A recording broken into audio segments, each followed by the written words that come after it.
মমতার মনোনয়ন মিছিল, আলিপুরে কড়া নিরাপত্তা।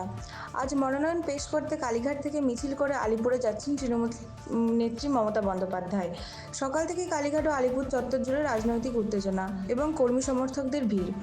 দলীয় পতাকা, স্লোগান আর সমর্থকদের উচ্ছ্বাসে কার্যত জমে উঠেছে গোটা এলাকা।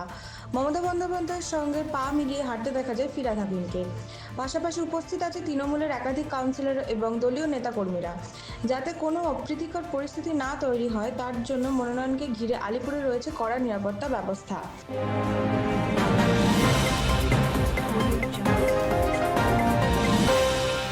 প্রচারে গোষ্ঠী সংঘর্ষ, হাড়োয়ায় তৃণমূলের দুই গোষ্ঠীর মধ্যে হাতাহাতি, চেয়ার ছোড়াছুড়ি।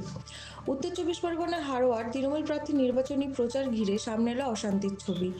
অভিযোগ, হাড়োয়া তৃণমূল প্রার্থী আব্দুল মতিনের প্রচার চলাকালীন তৃণমূল কর্মীদেরই দুই গোষ্ঠীর মধ্যে প্রথমে বচসা, তারপর তা গড়ায় হাতাহাতিতে। পরিস্থিতি এতটাই উত্তপ্ত হয়ে ওঠে যে শুরু হয় চেয়ার ছোড়াছুড়িও। এক ব্যক্তির হাতে ধারালো অস্ত্র রয়েছে বলেও অভিযোগ উঠেছে।